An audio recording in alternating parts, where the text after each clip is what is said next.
ለ12ኛ ክፍል ተማሪዎች ለ12ኛ ክፍል ተፈታኞች የዘንድሮ 12ኛ ክፍል ፈተና የ12ኛ ክፍል ተማሪ ከሆናችሁ ለማትሪክ የቀራችሁ ጊዜ ፕሮባብሊ 2 ወር ወይም 3 ወር የሚሆን ጊዜ ነው።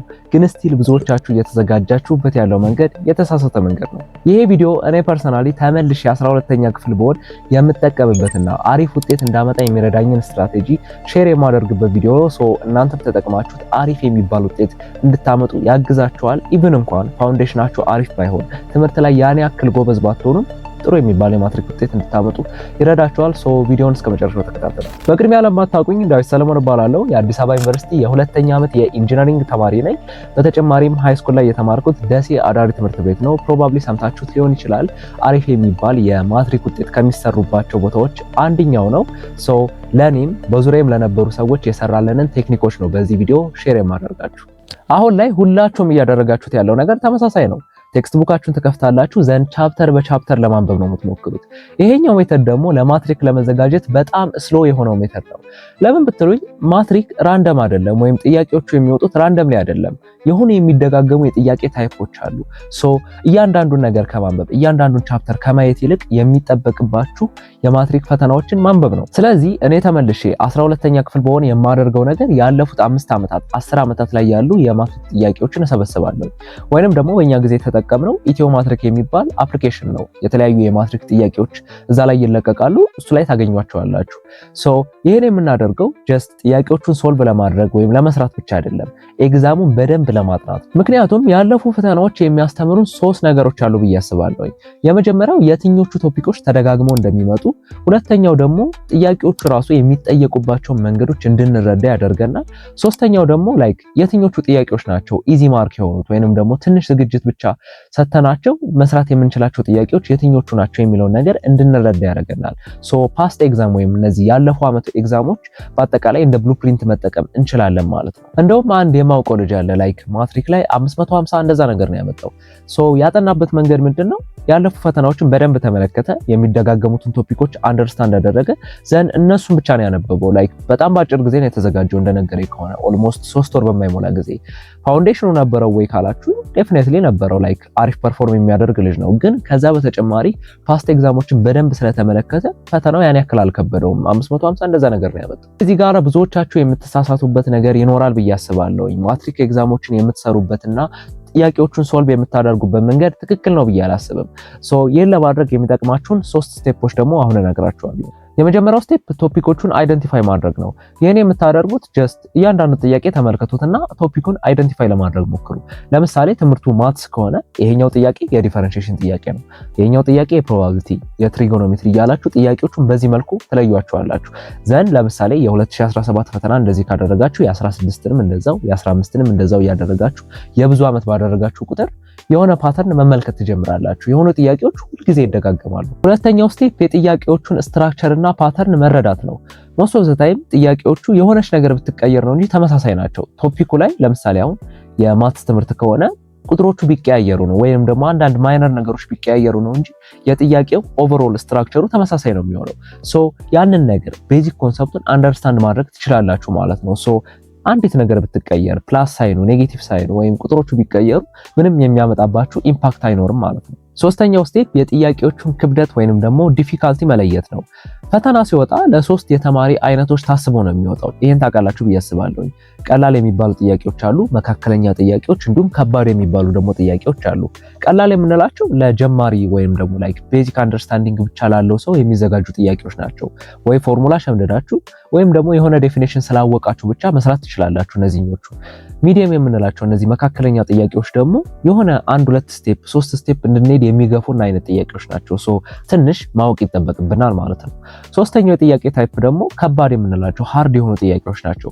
እነዚህ ኮምፕሌክስ ናቸው። ላይክ በደንብ ፐርፎርም የሚያደርግ ሰው ብቻ የሚሰራቸው አይነት ጥያቄዎች ናቸው። እዚህ ጋር ፎከስ እንድታደርጉ የምፈልገው ነገር ደግሞ ሞር ኦፍ ታይማችሁን እንድታባክኑ የምፈልገው ኢዚ እና ሚዲየም የሆኑት ላይ ነው። ምክንያቱም እኔም ጓደኞቼም ሃይ ስኩል ላይ የተሸወርነው ነገር ፎከስ የምናደርገው በጣም ከባዶቹ ጥያቄዎች ላይ ነው። እነሱም መስራት ላይ ነበር ትኩረታችን።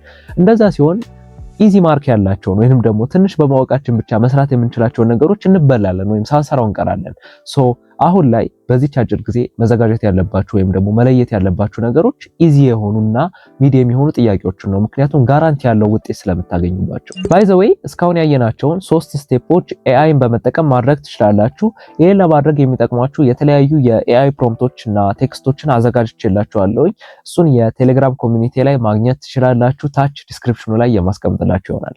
እስካሁን ባየነው መልኩ የሚደጋገሙ ጥያቄዎችን ከተመለከታችሁ በኋላና ቶፒኮቹን ከለያችሁ በኋላ ቀጣዩ ስቴፕ የሚሆነው ስማርት በሆነ መንገድ እነዚህ ነገሮች ማንበብ ነው። ይሄን ለማድረግ ደግሞ የሚጠቅማችሁ አንድ ሩል አለ። ይሄ ሩል የ80-20 ሩል በመባል ይታወቃል። ምን ማለት ነው? 80% የሚሆነውን ውጤትና ሪዛልት የሚያመጣው 20% የምትሆነው ኤፈርት ወይም 20% የምትሆነው ስራ ናት። በእኛ ኬስ ስናመጣው የሆነ ቻፕተር ወይም የሆነ ቶፒክ ስናነብ የዛ ቻፕተር 20% የሚሆነው ነው 80%ቱን እንድንሰራ የሚያግዘን ወይም 80%ቱን አሪፍ ነገር እንድናመጣ የሚረዳን። ምን ማለት ነው? ለምሳሌ አሁን የሆነ ቻፕተር አለ እንበል። ያን ቻፕተር መግቢያው ላይ የሆኑ ቤዚክ የሆኑ ኮንሰፕቶችና አይዲያዎች አሉ። እነዛ ሳንረዳ የምናልፍ ከሆነ በኋላ ላይ የሆኑ ጥያቄዎችን ስንሰራ ወይንም ደግሞ የሆነ ነገር ዞር ብሎ ቢመጣብን መስራት አንችልም። ምክንያቱም ቤዚክ አይዲያውን ኮር ኮንሰፕቱን አልተረዳነውም። እኔም ፐርሰናሊ እቸገርበት የነበረው ጉዳይ ነው። ሃይስኩል ላይ በነበርኩበት ታይም በተለይ ቤዚክ የሆነውን ነገር በደንብ ሳልረዳው ሄድና በኋላ ላይ ኮምፕሌክስ የሆኑ ነገሮች ሲመጡ ወይም ቤዚክ የሆኑት ነገሮች ራሱ ትንሽ ዞር ብለው ሲመጡ መስራት ይከብደኝ ነበረ። ቤዚክ የሆኑትን ነገሮች በዚህ መልኩ አንደርስታንድ ማድረግ አለባችሁ። 20% የሚሆነው ልፋታችሁ 80% ሪዛልት ያመጣላችኋል። ፕላስ ደግሞ የሆነ ሳብጀክት አሁን ለማትሪክ ፈተና የምትዘጋጁት ሳብጀክት 20 ወይም 30 ቻፕተር ሊኖረው ይችላል። ግን ሞስት ኦፍ ዘ ታይም ማትሪክ ላይ ተደጋግሞ የሚመጡት በጣም ጥቂት ቻፕተሮች ናቸው። ፕሮባብሊ ከ5 እስከ 10 የሚሆኑ ቻፕተሮች። ፎከሳችን መሆን ያለበት እነዚህ 20% የሚሆኑት ወይም በጣም ጥቂት የሆኑት ቻፕተሮች ናቸው ማለት ነው። ምክንያቱም 80% የሚሆነውን ውጤታችንን የያዙት እነሱ ስለሆኑ ማለት ነው። ከዚህ በኋላ ስታነቡ ወይም ደግሞ በዚህ በቀረቻችሁ ታይም ስትዘጋጁ በጣም ፍሪኩዌንትሊ የመጡትን በጣም የተደጋገሙትን ቻፕተሮች ቀድማችሁ ታጠቃላችሁ። ዘን ሚዲየም የሆኑትን ዘን ጭራሽ የማይመጡትን ደግሞ ታይም ካላችሁ ታነባላችሁ። ከሌላችሁ ደግሞ ብትተዋቸውም ችግር የለውም። ምክንያቱም ሬር ናቸው። ቢመጣም ያን ያክል ብዙ ጥያቄ ስለማይመጣ ማለት ነው። በጣም የሚደጋገሙት ጥያቄዎችና ቶፒኮች ቻፕተሮች ላይ በደንብ ፎከስ አድርጉ። ኦኬ፣ ይሄን ቪዲዮ እያያችሁ ደግሞ የሆነ ነገር ልታስቡ ትችላላችሁ። ፋውንዴሽን አሪፍ አይደለም፣ አንዳንድ ቶፒኮች በጣም ይከብዱኛል፣ ቤዚክ የሆነ ነገሮችን አልተረዳሁኝም የሚለው ነገር ሊያሰጋችሁ ይችላል። ግን ይሄን ለማድረግ የሚጠቅማችሁ አንድ በጣም ሲምፕል ሶሉሽን አለ። ይሄ ሶሉሽን በጣም ሲምፕል ነው። ከእናንተ የተሻለ ሰው መፈለግ ነው። ያንን ቶፒክ ላትረዱት ትችላላችሁ። መምህራችሁ በደንብ ሊያስረዳችሁ ይችላል። ግን የሆነ ተማሪ ያለ ክላስ ውስጥ በደንብ ፍትፍት አድርጎ ያንን ቶፒክ የተረዳው በደንብ ብዙ ጥያቄዎችን የሰራ ሰው ይኖራል። እሱን ሄዳችሁ ጠይቁት። ባይ ዘ ዌይ ያ ሰው ደግሞ ጀስት ያንን ነገር ማስረዳት ብቻ አይደለም፣ የሆኑ ሾርት ከት መንገዶችን ያሳያቸዋል። ምክንያቱም ብዙ ጥያቄ ሰርቷል፣ ብዙ ነገር አንብቧል። ላይክ ከብዙ አንግል ያንን ነገር ይረዳዋል። ሾርት ከት የሆኑ ሜተዶችን ይነግራቸዋል ማለት ነው። ላይክ ቤዚክሊ መጽሐፍ ላይ ከምታገኙት ውጪ የሆኑ ብዙ አይነት ሜተዶችን ያሳያቸዋል። ይሄ ደግሞ ሲሆን ረጅም ሰዓት የሚፈጅባችሁን ንባብ ፕሮባብሊ 3 ሰዓት 4 ሰዓት የሚፈጅባችሁን ንባብ በአንድ ሰዓት ሲሆን ከዛም ባነሰ ጊዜ እንድትረዱት ይረዳቸዋል ማለት ነው። በዙሪያችሁ ያለ ሰው ፈልጉ። ያ ቶፒክ ላይ በደንብ አሪፍ የሆነ ዘንድ ሂዳችሁ ጠይቁት። ላይክ ይሄ የሚይዛችሁን ኢጎ የምትሉትን ነገር እርሱት፣ ወደ ጎን አስቀምጡት። እሱ ለምሳሌ እኔ ፐርሰናል የገጠመኝን ነገር ልንገራችሁ። ያለፈው ሴሚስተር ላይ አንድ የምንወስደው የኢንጂነሪንግ ኮርስ ነበረ። ያን ኮርስ እኔ ትንሽ አንደርስታንድ ማድረግ ከብዶ የነበረ ላይክ በስቶብኝም ነበር የሚነበበው ነገር። ምንድነው ያደረኩት? ጓደኛዬ በደንብ ተረድቶ ነበረ ኮርሱን፣ ብዙ ጥያቄዎችን ሰርቷል፣ ያነበባቸው ብዙ መጽሐፎች ነበሩ። እሱ ጋር ሄድኩኝ። አንድ ቀን 2 ቀን ኦልሞስት 2 ቀን አስረዳኝ። ፈተናውን ፕላስ ነው ያመጣሁት። ሲምፕል አዛት ማለት ነው። ሄዳችሁ መጠየቅ ብቻ ነው የሚጠበቅባችሁ። ምንም ያን ያክል ኮምፕሊኬትድ የሆነ ነገር የለውም። ዚስ ፋር እነዚህን ሜተዶች እንዲሁም ቴክኒኮች ከተመለከትን በቀረቻችሁ አጭር ጊዜ አይገስ 2 ወር ከምናምን ወይም 3 ወር ነው የሚቀራችሁ። በዚች አጭር ጊዜ ለማትሪክ በደንብ ለመዘጋጀት ታይማችሁን በደንብ መጠቀም አለባችሁ። ይሄን ለማድረግ የቀራችሁን ጊዜ ለ3 ፌዞች ወይም ደግሞ ለ3 ፓርቶች እንድትከፍሉ ፈልጋለሁ። የመጀመሪያው ፓርት የፈተናዎቹን አወጣጥ መረዳት ነው። ይሄን የምታደርጉት ቅድም እንደነገርኳችሁ ያለፉ ፈተናዎችን ትሰበስባላችሁ፣ ዘንድ በደንብ አናላይዝ ታደርጋላችሁ። እንዴት ጥያቄዎቹ እንደሚወጡ፣ ምን አይነት ቶፒኮች ላይ ፎከስ እንደሚደረግ በደንብ ከለያችሁ በኋላ የእያንዳንዱ ቶፒክ ቤዚክ የሆኑ ነገሮችን፣ ቤዚክ የሆኑ አይዲያዎችን በደንብ መረዳት አለባችሁ፣ በመጀመሪያው ስቴጅ ማለት ነው። ሁለተኛው ፓርት የሚሆነው ፕራክቲስ የምናደርግበት ታይም ነው። የመጀመሪያው ፓርት ላይ በደንብ አንደርስታንዲንጉን ቤዚክ ኮንሰፕቶችን ከተረዳን በኋላ ይሄኛው ስቴጅ ላይ ስንመጣ ጥያቄዎችን ፕራክቲስ ማድረግ እንጀምራለን። ስፔሻሊ ቅድም ያየናቸውን ኢዚ እንዲሁም ሚዲየም የምንላቸውን ጥያቄዎች አሁን መስራት ትጀምራላችሁ። እንደዛ ስታደርጉ ብዙ ሚስቴኮችን ታገኛላችሁ፣ ግን ከሚስቴኮቻችሁ መማር ትጀምራላችሁ። እንደውም ኖትቡክ ራሱ ብታዘጋጁ ጥሩ ነው፣ ሚስቴኮቻችሁን የምጽፉበት እዛ ላይ የሳታችሁትን ጥያቄ ትክክለኛ መልሱ ምን እንደሆነ የተሻለ አሰራር ካለው በዚህኛው መንገድ መስራት አለብኝ ብላችሁ ልጽፉት ትችላላችሁ። እንደዛ ስታደርጉ ከሚስቴኮቻችሁ ትማራላችሁ። አይ ቢሊቭ ደግሞ ከምንም ትምህርት በላይ ከሚስቴኮቻችን የምንማረው ይበልጣል ብዬ አስባለሁ። ለማስታወስም የበለጠ እድል የሚኖረው ከሚስቴኮቻችን የተማርነው ትምህርት ነው ብዬ አስባለሁ። ሁለተኛው ፓርት ላይ ፕራክቲስ የምታደርጉበት ይሆናል። ሶስተኛው ፓርት ደግሞ ለአክቹዋል ፈተናው የምትዘጋጁበትና ሪቫይዝ የምታደርጉበት ታይም ነው። እዚህኛው ፓርት ላይ እንድታደርጉ የምፈልገው ላይክ አክቹዋል ፈተናው ላይ እንዳላችሁ ናችሁ ራሳችሁን ፈትኑ። ታይም ትይዛላችሁ፣ ዘንድ በዛች ታይም ጥያቄዎችን ለመስራት ትሞክራላችሁ። እንደዛ ሲሆን አክቹዋል ፈተናው ላይ ስትሆኑ ታይም ማብቃቃትን ትለምዳላችሁ። አንድ በተጨማሪም ደግሞ ይሄ የፈተና ፕሬሸሩን እየለመዳችሁ ትመጣላችሁ። ሶስተኛው ፓርት ላይ እንድታደርጉ የምፈልገው አዳዲስ ፈተናዎችን ካገኛችሁ ፐርፌክት፣ ወርክሺቶችን ካገኛችሁ አሪፍ፣ ካላገኛችሁ ግን እነዛ የሰራችኋቸውን ጥያቄዎች ድገሟቸው። ላይክ ታይም ይዛችሁ በደንብ ሙሉውን ለመስራት ሞክሩ፣ ምንም እረፍት ሳታደርጉ ማለት ነው። እንደዛ በማድረግ ለአክቹዋል ፈተናው እንድትለማመዱና እንድትዘጋጁ ይረዳችኋል ማለት ነው።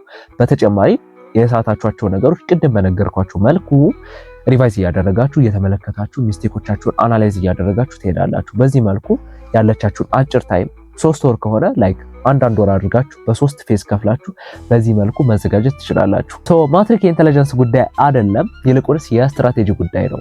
እኔ ፐርሰናሊ የማውቃቸው በጣም ጎበዝ የሆኑ ብዙ ፈርዘር ሂደው ቶፒኮቹን ያነበቡ ሰዎችን አውቃለሁ። ግን የማትሪክ ውጤታቸው የልፋታቸውን ያህል አይደለም። ምክንያቱም ያነበቡበት መንገድ ትክክል ነው ብዬ አላስብም። እናንተም ባላችሁ አጭር ጊዜ እነዚህን ስትራቴጂዎች ተጠቅማችሁ የምታነቡ ከሆነ 500 በላይ እንኳን ባታመጡ አሪፍ የሚባል ሪዛልት ይዛችሁ ታልፋላችሁ ብዬ አምናለሁኝ። በተጨማሪም በዚች አጭር ጊዜ ውስጥ የምትዘጋጁበትን የስተዲ ፕላን እንዳዘጋጅላችሁ የምትፈልጉ ከሆነ ጀስት ታች በማስቀምጥላችሁ የቴሌግራም አካውንት ዲኤም አድርጉልኝ፣ የማናገራችሁ ይሆናል በውስጥ። በቀጣይ በሌላ ቪዲዮ እንገናኛለን። ይሄ ቪዲዮም ከተመቻችሁ ላይክ ማድረግ እንዳይረሳ። ባይ